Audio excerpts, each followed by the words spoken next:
नीचे आईएएस में आपका स्वागत है। 18 जून 2020 के डेली न्यूज़पेपर एनालिसिस क्लास में आज हम द हिंदू न्यूज़पेपर के कुछ इम्पॉर्टेंट आर्टिकल्स पर डिस्कशन करेंगे। आज जिन आर्टिकल्स पर हम डिस्कशन करने वाले हैं वो एडिटोरियल पेज पर भारत चीन और भारत के पड़ोसी देशों के साथ संबंध से रिलेटेड एक आर्टिकल है, history stand of and policy worth री रीडिंग।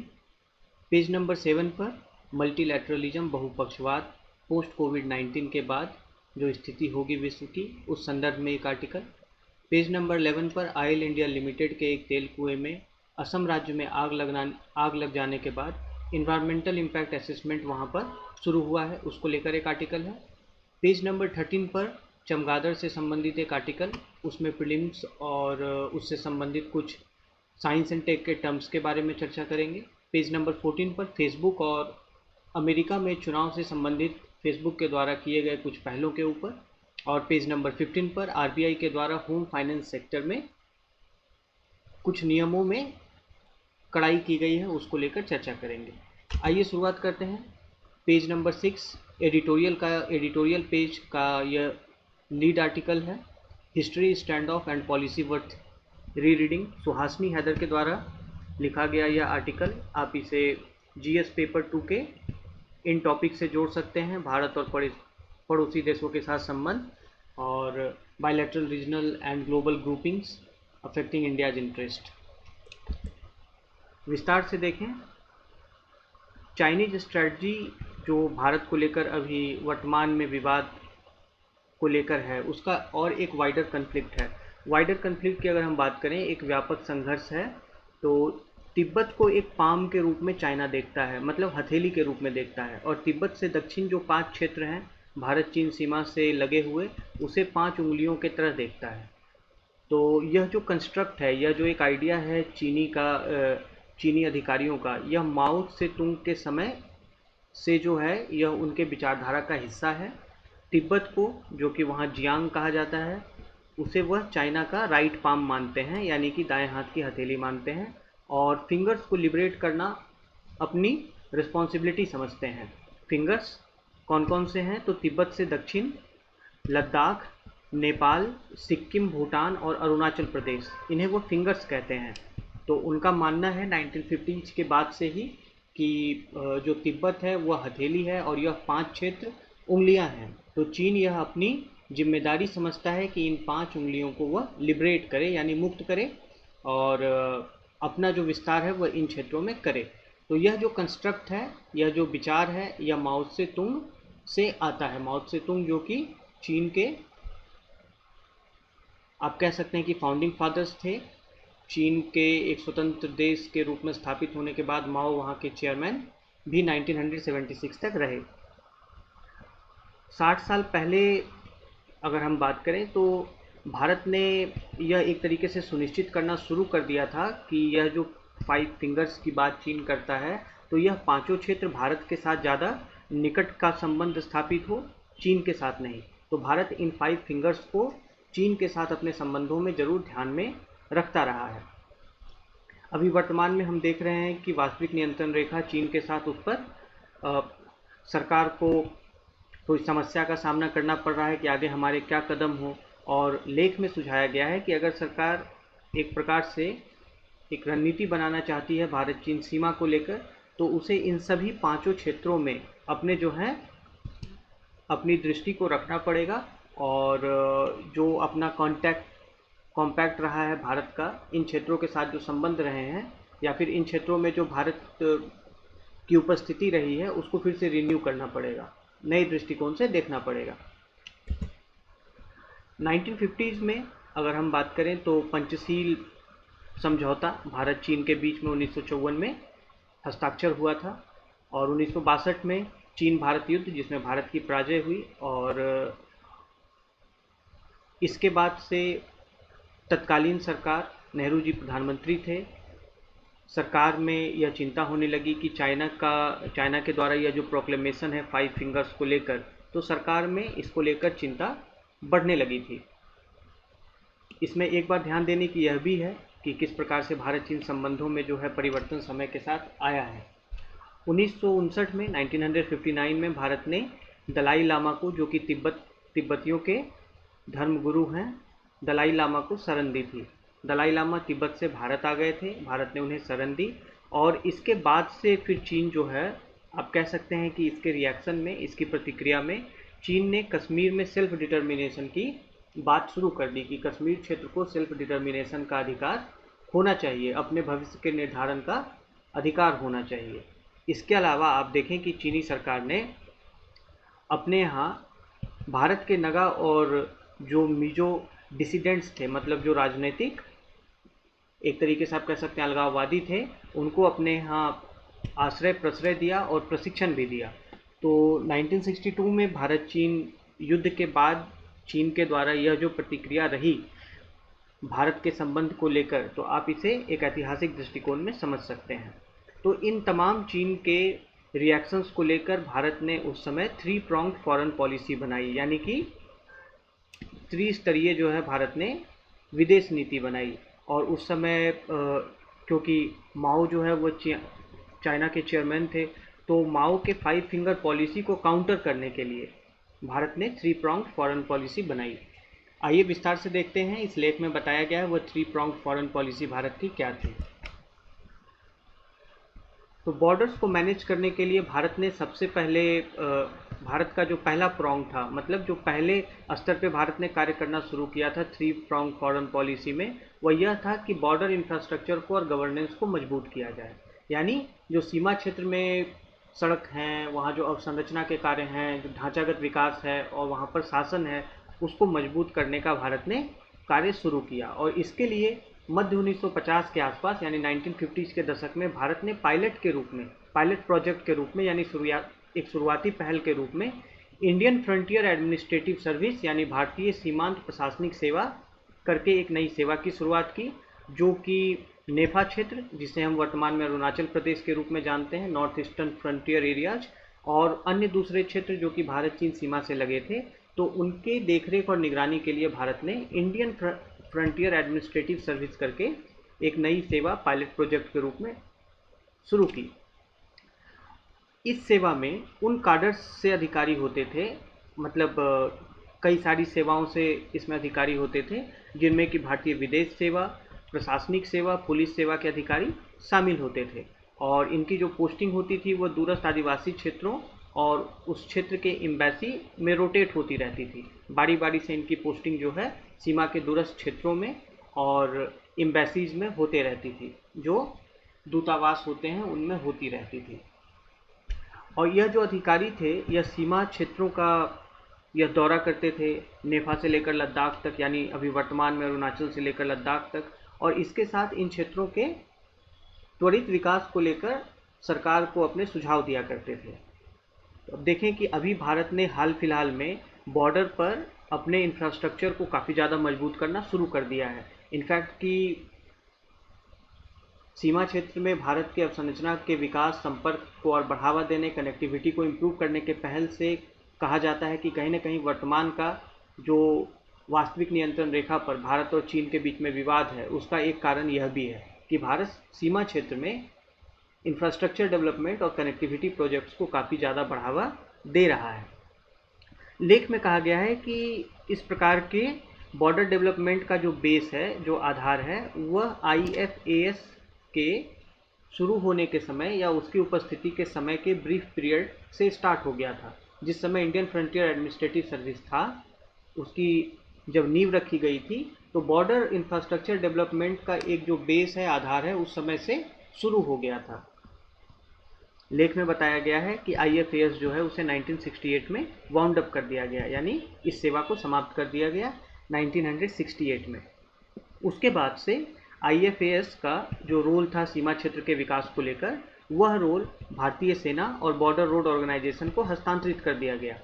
लेख में यह सुझाव दिया गया है कि अभी वर्तमान की स्थिति में IFAS का जो आइडिया है उस पर हमें फिर से पुनर्विचार करना चाहिए। हमें IFAS जैसी सेवाओं की अभी वर्तमान में सीमा क्षेत्र में इंफ्रास्ट्रक्चर डेवलपमेंट और गवर्नेंस के लिए आवश्यकता है, ऐसा लेख में कहा गया है। इसका कारण यह है कि सीमा पर जो क्षेत्र हैं, सीमांत क्षेत्र जो हैं, वैसे वो अभी भी नेग्लेक्ट का यानी तिरस्कार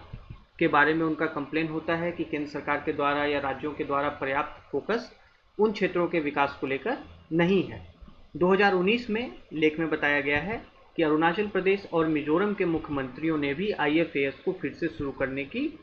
वकालत की थी। तो इस तरीके से एक नई सेवा सृजित करने की बात लेख में की जा रही है सीमा क्षेत्र के विकास को लेकर, जो कि 1950 के दशक में 1950 के दशक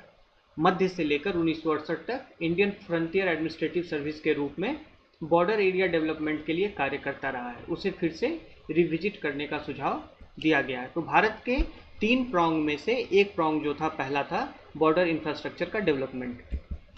दूसरा प्रॉन्ग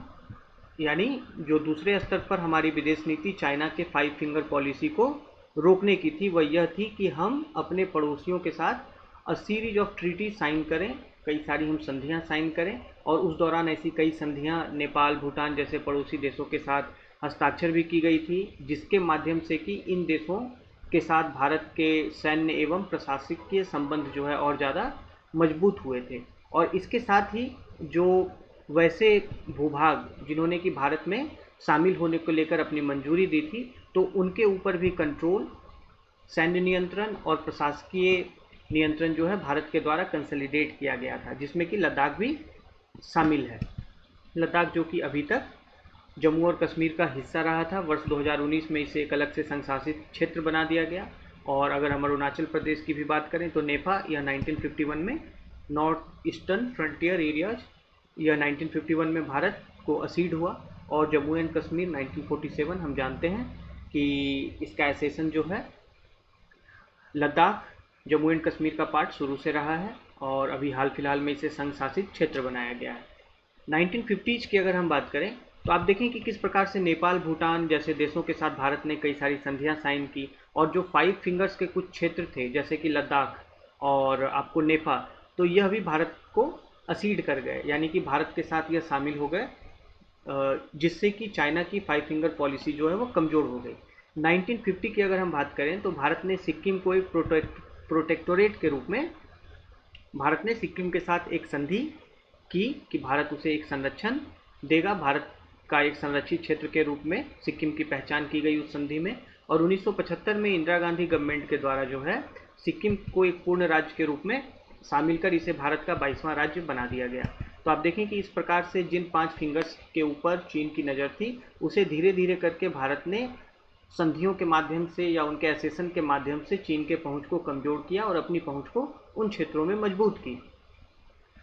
लेख में आगे बताया गया है कि इन सभी संधियों से भारत की जो है विशिष्ट भारत का एक यूनिक रिलेशनशिप इन क्षेत्रों के साथ विकसित हुआ, और नेपाल और भूटान जैसे देश भारत के साथ एक विन विन रिलेशनशिप में आ गए। दोनों देशों के लिए लाभ का वह संबंध रहा। जबकि लेख में आगे जो है सतर्क किया गया है कि यह संधियां जो है अब लगभग अपने यूटिलिटी को आउटलिव कर चुकी हैं, यानी उनकी जो उपयोगिता है इन संधियों की अब समय के साथ कमजोर पड़ती जा रही है। लेख में एक महत्वपूर्ण बात यह बताया गया है कि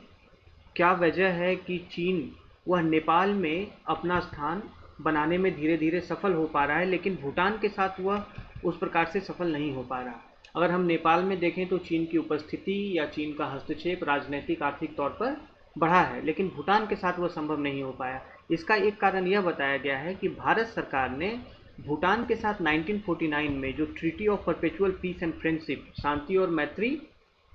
की जो संधि 1949 में की थी, उसको रीनेगोशिएट करते हुए भारत भूटान मैत्री संधि 2007 में रीनेगोशिएट की, यानी उस संधि पुरानी संधि के स्थान पर भारत ने एक नई संधि की और उसमें भूटान के आशंकाओं को और जो भूटान के अंदर भारत को लेकर एक विरोधी स्वर था उसे शांत करने का प्रयास किया। इससे वहाँ स्थानीय स्तर पर भूटान में जो एंटी इंडिया सेंटिमेंट्स थे वो कम हो गए और चीन को बहुत ज़्यादा डिप्लोमेटिक स्थान बनाने का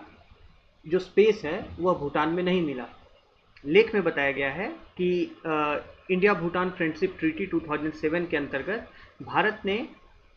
भूटान के ऊपर जो एक तरीके से समझिए कि भारत के फॉरेन पॉलिसी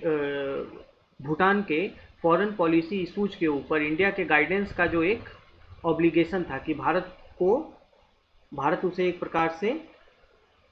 निर्देशित करेगा उसके फॉरेन पॉलिसी अफेयर्स को लेकर, तो वह आर्टिकल जो है इंडिया भूटान फ्रेंडशिप ट्रीटी 2007 से हटा दिया गया। यानी कि भूटान के ऊपर अब ऐसी कोई कमिटमेंट भारत के दिशा निर्देश पर अपने एक्सटर्नल अफेयर्स, अपने विदेश नीति को तय करने की अब नहीं है, जबकि पूर्व के 1949 संधि में ऐसा कमिटमेंट भूटान के द्वारा किया गया था। तो यह आर्टिकल हटा दिया गया, जिसके माध्यम से कि भूटान में भारत विरोधी स्वर को कम करने का प्रयास किया गया। और इसके बाद से यह देखा गया है कि भारत और भूटान के बीच में संबंध अच्छे रहे हैं। इनफैक्ट कि डोकलाम ट्राई जंक्शन पर 2017 में भारत और चीन के बीच में जो आपसी संघर्ष हुआ था और भूटान के ऊपर चीन की तरफ से काफ़ी दबाव भी डाला गया था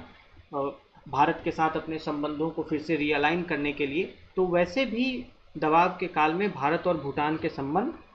मजबूत रहे। लेख में बताया गया है कि इस मजबूती का एक कारण 1949 India Bhutan treaty of peace and friendship का रीनिगोशिएशन करके एक नई संधि 2007 में दोनों देशों के बीच होना है। अगर हम काठमांडू की बात करें, नेपाल की बात करें, तो नेपाल ने कई वर्षों से भारत के साथ अपनी 1950 treaty of peace and friendship को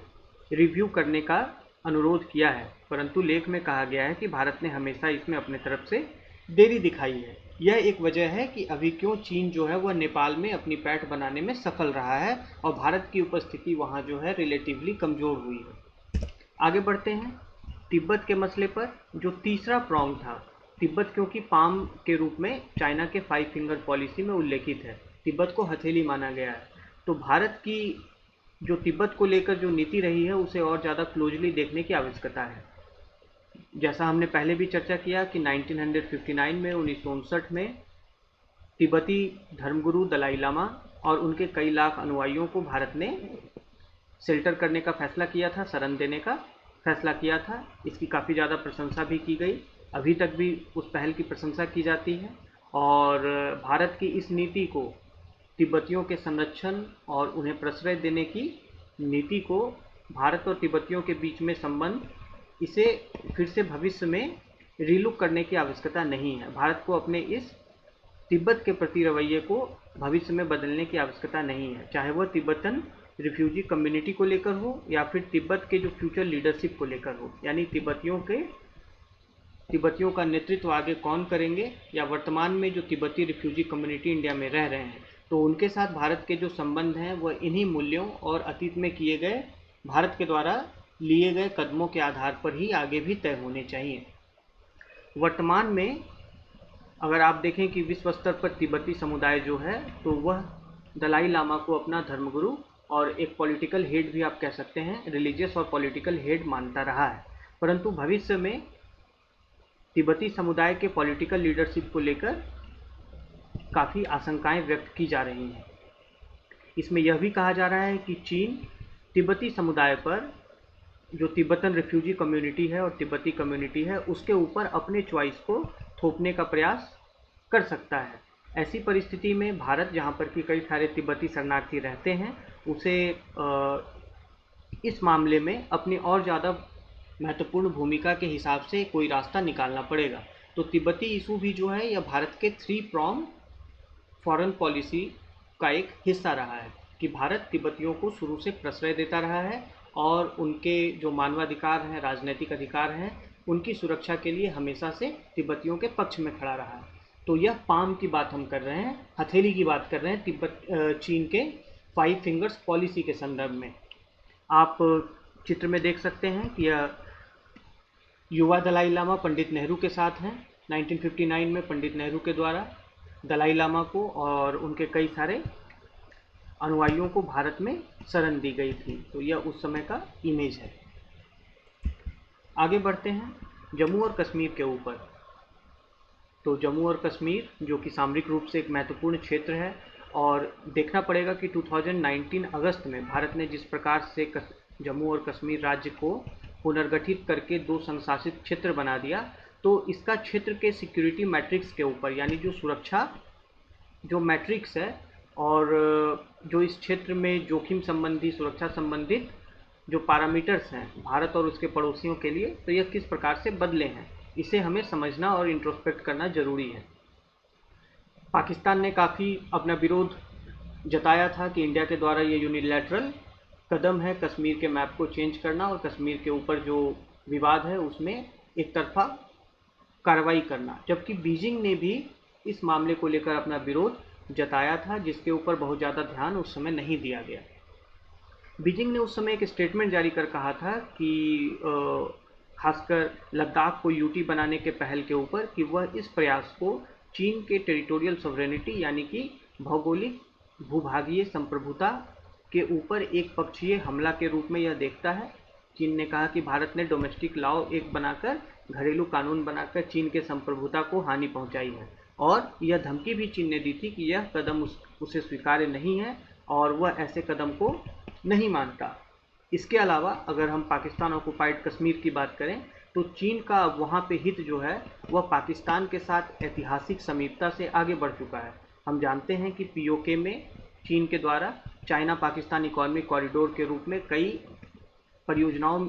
में निवेश किए जा रहे हैं। तो पीओके में अभी के समय चीन का जो हस्तक्षेप है वह मात्र पाकिस्तान के साथ निकट संबंध के अलावा भी उसके अपने आर्थिक और सामरिक हित भी जुड़ गए हैं। तो ऐसी परिस्थिति में हम देखें कि चीन के अभी सीमा पर भारत के साथ एलएसी पर जो विवाद है, उसमें इन सभी क्षेत्रों में हो रहे विवाद को भारत सरकार को देखना पड़ेगा और इनके हिसाब से अपने बॉर्डर स्ट्रैटेजी को तय करना पड़ेगा। जम्मू और कश्मीर के नए नक्शे का नेपाल के साथ संबंध के ऊपर भी प्रभाव पड़ा, और यह भी अपने आप में एक संयोग नहीं है कि नेपाल भी अभी के समय सीमा विवाद को लेकर और बहुत ही एक पक्षीय तरीके से, एक तरफे तरीके से भारत और नेपाल सीमा को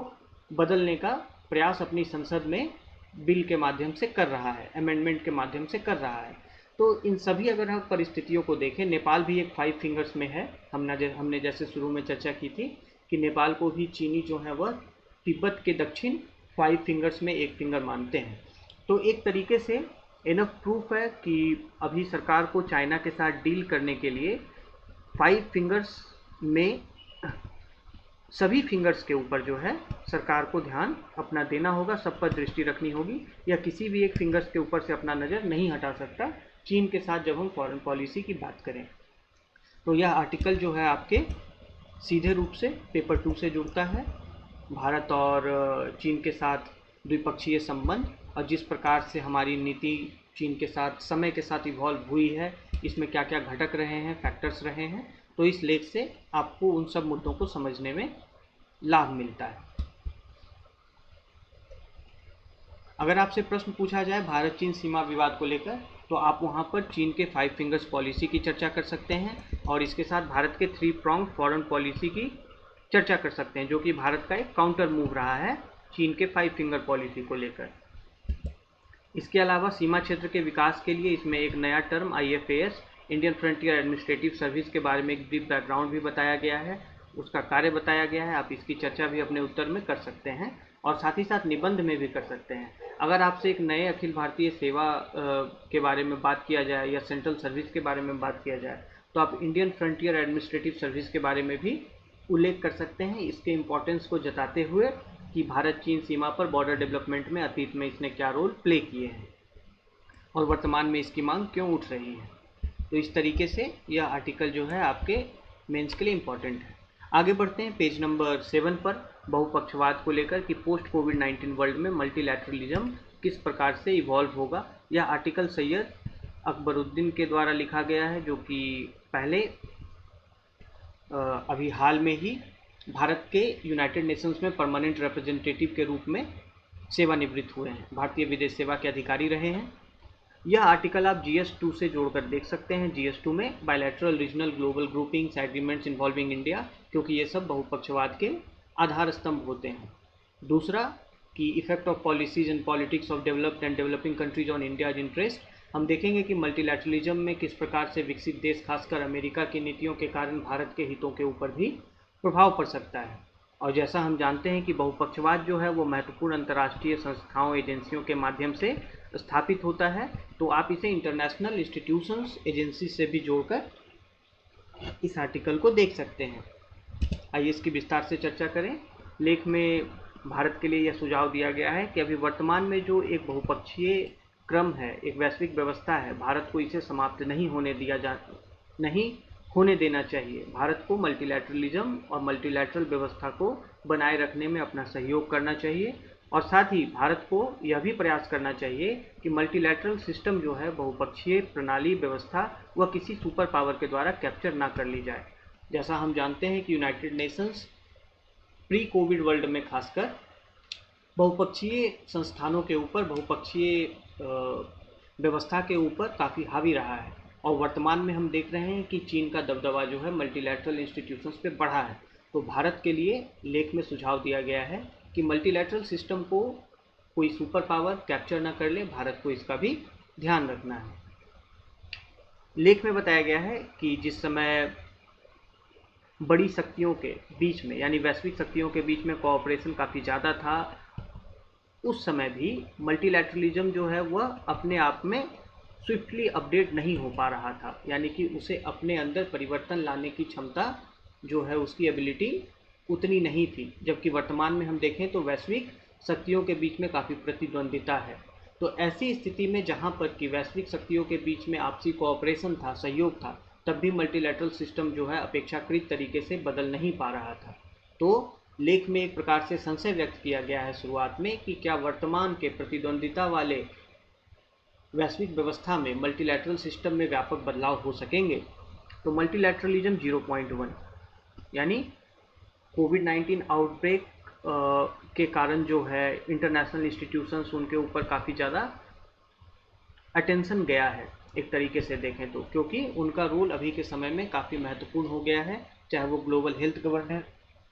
हेल्थ गवर्नेंस हो या देशों के बीच में आपसी सहयोग हो, वैक्सीन डेवलपमेंट को लेके, रिसोर्स मोबिलाइजेशन को लेके, तो इसके कारण इंटरनेशनल इंस्टीट्यूशंस के ऊपर काफ़ी अटेंशन कोविड-19 प्रकोप के कारण बढ़ा है। जबकि अगर हम देखें तो ऐसे इंटरनेशनल इंस्टीट्यूशंस का परफॉर्मेंस जो है वह उत्साहजनक नहीं रहा है, जिसके कारण यह कहा भी जा रहा है कि अभी का जो बहुपक्षवाद की जो व्यवस्था है वह एक प्रकार से जो है अपने ओरिजिनल वर्जन यानी 0.1 वर्जन पर वापस चली गई है। 0.1 वर्जन कहने का मतलब हुआ जो शुरुआती अवस्था में मल्टीलैटरल सिस्टम का स्वरूप था, उसकी जो पहुंच थी, प्रभाव था। तो एक तरीके से अभी की स्थिति जो है मल्टीलैटरल इंस्टीट्यूशंस के अंडर परफॉर्मेंस की, यह कहीं ना कहीं उसी 0.1 वर्जन की तरफ, शुरुआती नेसेंट वर्जन की तरफ बढ़ती दिखती है। उदाहरण के लिए लेख में कहा गया है कि संयुक्त राष्ट्र आम सभा, वह भी जो रेजोल्यूशंस पास करती है उसका भी कोई ऑब्जेक्शन प्रोसीजर नहीं होता, वह बिना ऑब्जेक्शन प्रोसीजर के रेजोल्यूशंस अब पास करने लगी है। सिक्योरिटी काउंसिल की अगर हम बात करें तो सिक्योरिटी काउंसिल, सुरक्षा परिषद ने भी कोई जो है व्यापक कदम अभी कोविड-19 आउटब्रेक के परिदृश्य में नहीं उठाया है। काफ़ी बात की जाती है कि सिक्योरिटी काउंसिल में चीन के कोविड-19 के प्रकोप के नियंत्रण को लेकर सिक्योरिटी काउंसिल में चर्चा होनी चाहिए, सुरक्षा परिषद में इसके ऊपर बात होना चाहिए, लेकिन चीन ने वैसे किसी भी प्रयास को असफल किया है। तो सुरक्षा परिषद के भी रोल के ऊपर प्रश्न चिन्ह उठा है। लेख में आगे कहा गया है कि पोस्ट वर्ल्ड वार 2 यानी द्वितीय विश्व युद्ध के बाद के जो बहुपक्षीय जो संस्था संगठन रहे हैं, उनके सर्वाइवल का कारण क्या रहा है, वो क्यों अस्तित्व में बने रहे, जबकि उनके ऊपर दबाव काफ़ी रहा द्वितीय विश्व युद्ध के बाद। तो आइए उसके बारे में चर्चा करते हैं। लेख में कहा गया है कि यह सही है कि जो मल्टीलैटरल इंस्टीट्यूशंस हैं वह अन्य संस्थानों के तरह उनकी फंक्शनिंग को भी रिफॉर्म की, सुधार की आवश्यकता है, और उन्हें वर्तमान में जो बदलते परिदृश्य हैं उसके हिसाब से अपने आप को अडेप्ट भी करना चाहिए। यह बात लेख में कही गई है। परंतु यह जो परस्यूट ऑफ चेंज है, यानी यह जो बदलाव की एक मांग है, यह जो परस्यूट है, तो इससे यह भी हो सकता है कि जैसे मल्टीलैटरल इंस्टीट्यूशंस से कई देश जो है स्वयं को बाहर भी कर सकते हैं। इस प्रकार के मांग के बदलाव के मांग को देखते हुए बहुराष्ट्रीय संगठनों के मल्टीलैटरल इंस्टीट्यूशंस से संबंधित राष्ट्रों के बाहर होने के तरह की घटना हम पहले भी देख चुके हैं, और इस प्रकार की घटना जो है लीग ऑफ नेशंस के पीरियड में हुई थी। आप इसे इस प्रकार से समझें कि लीग ऑफ नेशंस में एक से एक करके एक देश जो है वो बाहर होते गए, और एक तरीके से लीग ऑफ नेशन जो कि यूनाइटेड नेशंस की पूर्ववर्ती संस्था थी वह एक प्रकार से समाप्त हो गई। परंतु द्वितीय विश्व युद्ध के बाद जब मल्टीलैटरल इंस्टीट्यूशंस जो है वो स्थापित हुए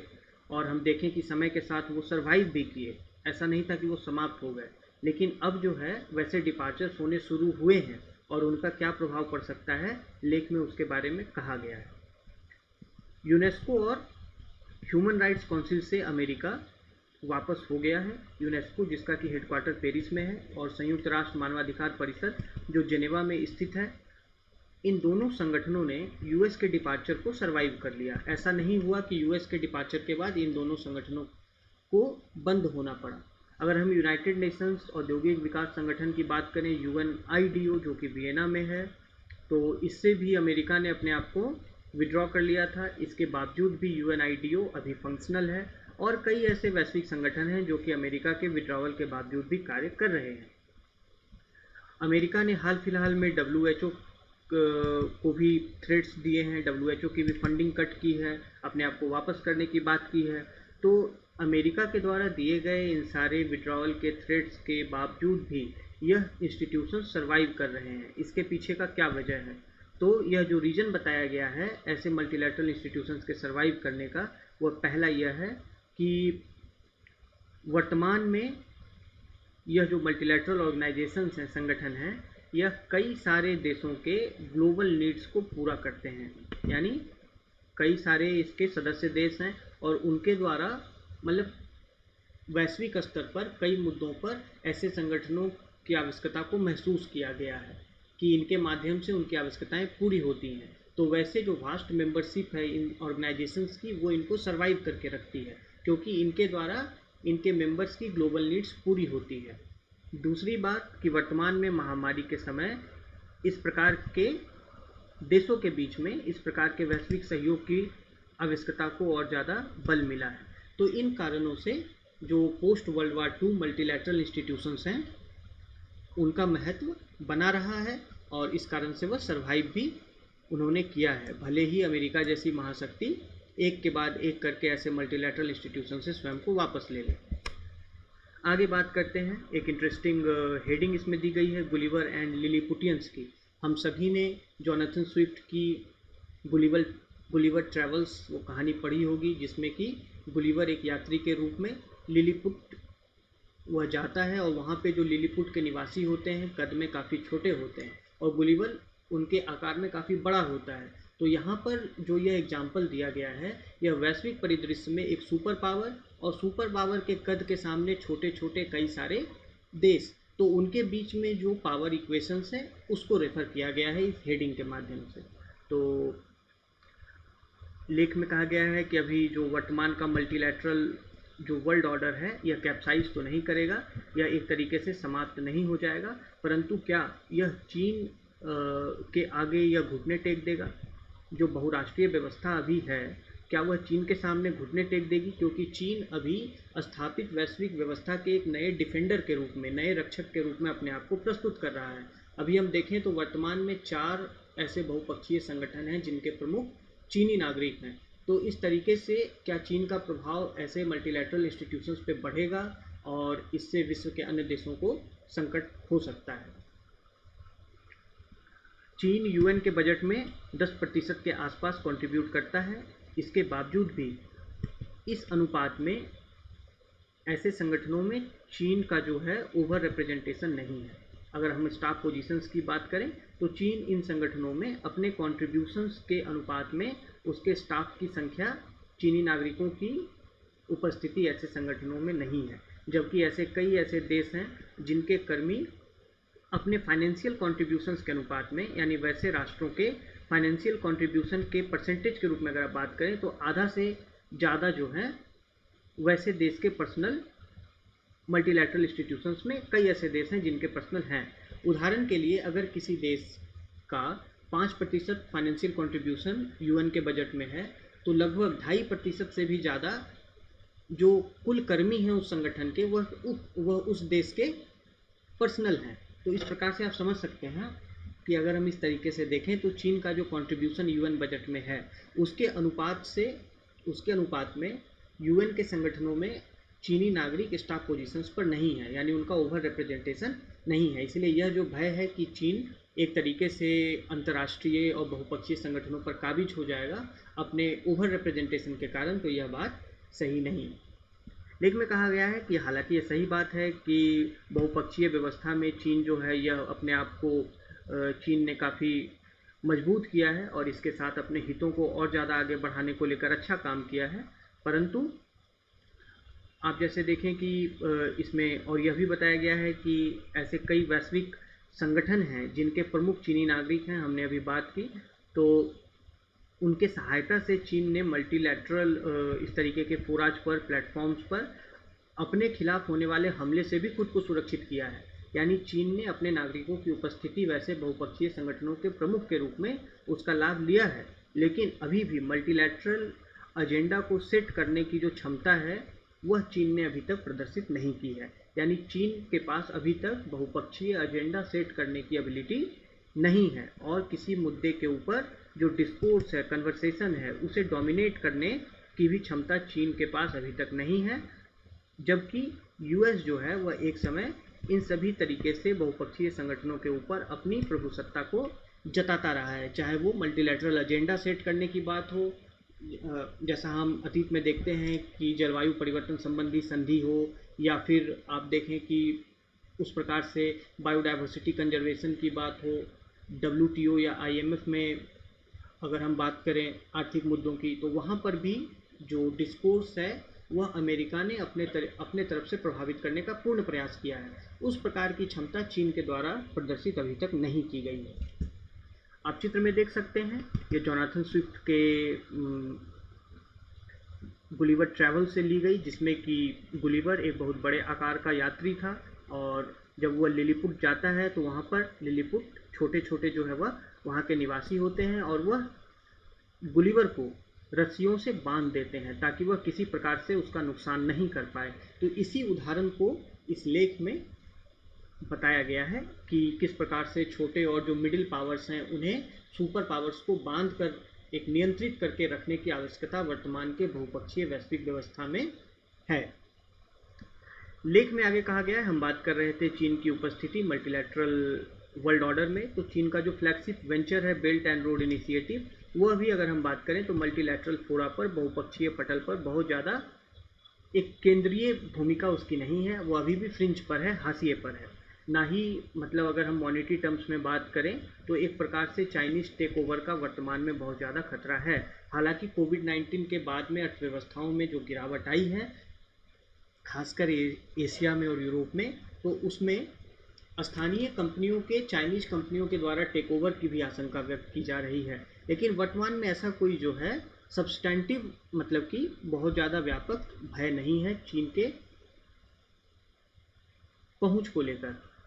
अगर हम इन सब के बीच में देखें तो जो मल्टीलैटरल बॉडीज होती हैं, बहुपक्षीय जो संगठन संस्था होते हैं, तो इसमें कई सारे ऐसे छोटे और मिडिल स्टेट्स होते हैं, यानी कि छोटी शक्तियां होती हैं और मध्यम प्रभाव वाली शक्तियां होती हैं, मध्यम प्रभाव वाले राष्ट्र होते हैं जो कि इक्विलिब्रियम को रिस्टोर करने के लिए सतत कार्य करते रहते हैं। जब भी बैलेंस शिफ्ट करता है तो यह स्मॉल और मिडिल पावर्स जो है वैसे बैलेंस को फिर से इक्विलिब्रियम की तरफ लाने का प्रयास करते रहते हैं। तो अभी जो है यह कहा गया है कि वर्तमान के मल्टीलैटरल वर्ल्ड ऑर्डर बहुपक्षीय व्यवस्था में एक नया हेजमन प्रवेश अगर कर जाता है, अगर वह कैप्चर कर लेता है, हेजमन का तात्पर्य होता है एक ऐसा राष्ट्र जो कि अपनी प्रभुता रखता हो पूरे विश्व के ऊपर या क्षेत्र के ऊपर, तो वैसा अगर हेजमन के द्वारा एक मल्टीलैटरल ऑर्डर के ऊपर कैप्चर कर लिया जाता है तो वो बहुपक्षीय व्यवस्था के नैतिकता और उसके इथोज के अगेंस्ट है। उसमें यह कहा गया है कि बहुपक्षवाद एक प्रकार से गुलिवर के लिलीपुटियंस के द्वारा बांध देने के क्रिया के ऊपर ही थ्राइव कर सकता है, यानी कि उसका अस्तित्व हो सकता है। रेफरेंस यहाँ यह है गुलिवर और लिलीपुटियन के बांध देने की, जो यहाँ पर एक रेफरेंस दी गई है वह यह है कि जो बड़ी शक्तियाँ हैं उनके ऊपर छोटे और मिडिल पावर्स का नियंत्रण, ताकि वह उन्हें बांध कर रोक कर रख सकें कि वह मल्टीलैटरल इंस्टीट्यूशंस को कम्प्लीटली कैप्चर ना कर पाएँ, चाहे वो पुराने हों, चाहे वैसे गुलिवर पुराने हों या नए हों। यानी पुराने के रूप में इसमें यूनाइटेड स्टेट्स की बात की गई है और न्यू गुलिवर के रूप में इसमें चर्चा चीन के रूप में की गई है कि वैसे किसी भी हेजमन को, प्रभुसत्ता स्थापित करने वाले राष्ट्र को मल्टीलैटरल वर्ल्ड ऑर्डर को कैप्चर कर लेने की अनुमति नहीं दी जानी चाहिए। इसमें अगर हम निष्कर्ष के रूप में देखें तो यह बताया गया है कि अभी जो वर्तमान में मल्टीलैटरल ऑर्डर इवॉल्व कर रहा है, इसको लेकर जो चॉइसेस हैं वो बाइनरी नहीं है। बाइनरी कहने का मतलब कि मात्र दो विकल्प नहीं है कि या तो वो कोलैप्स कर जाएं या फिर उन पर ऐसे वैश्विक शक्तियों का कैप्चर हो जाए। इसके अलावा भी कई ऐसे पाथवेज हैं। अगर हम बात करें मल्टीलैटरल आर्किटेक्चर की जो व्यवस्था है बहुपक्षीय, तो वह फंक्शंस के ऊपर स्ट्रक्चर्स को प्राथमिकता देती है, यानी वह कार्यों के ऊपर जो संरचना है वैसे व्यवस्था की उसको प्राथमिकता देती है। सब्सटेंस के ऊपर प्रोसेस को, यानी कि आउटकम के ऊपर जो है वह प्रक्रिया को प्राथमिकता देती है, जिसके कारण कि किसी प्रकार का बदलाव धीमा हो जाता है। अगर हम देखें कि इसी प्रकार की प्रक्रियाएं जो हैं अतीत में भी बदलाव को रोक पाने में सफल रही हैं, और लेख में ऐसा ही एक संभावना व्यक्त की गई है कि इसी प्रकार के जो प्रोसेसेस हैं मल्टीलैटरल व्यवस्था में, वह फ्यूचर में किसी भी एक शक्ति के द्वारा मल्टीलैटरल ऑर्डर के टेक ओवर को भी रोक पाने में सफल होंगे। लेख में बात की गई है प्लूरीलैटरल व्यवस्था की और मिनीलैटरल व्यवस्था की। प्लूरीलैटरल व्यवस्था का मतलब होता है जिसमें कुछ देश आपस में समूह बनाकर एक प्लेटफॉर्म बनाते हैं, उस पर किसी मुद्दे को लेकर कार्य करते हैं। मिनीलैटरल व्यवस्था होता है जिसमें कि बहुत सीमित संख्या में देश,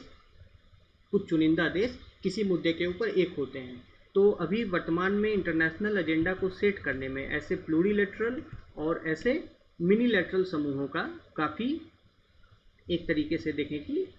प्लेस योगदान रहा है। लेकिन अगर हम बात करें वैश्विक स्तर पे नॉर्म सेटिंग की, यानी कि नियम को स्थापित करने की, नॉर्म को स्थापित करने की, रेगुलेशंस इस्टेब्लिश करने की, तो उसके लिए जो समावेशी व्यापकता चाहिए, इंक्लूसिविटी चाहिए, वह इन प्लूरीलैटरल और मिनीलैटरल व्यवस्थाओं में नहीं होती।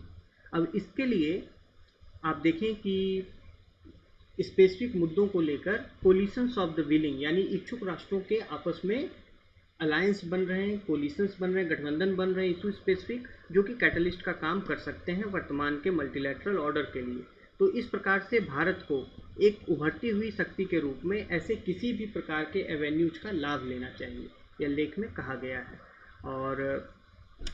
आगे लेकिन इसमें यह आशंका बताई गई है कि जो हमारे इंटरेस्ट का डेप्थ है और वैरायटी है, यानी हमारे जो भारतीय हितों की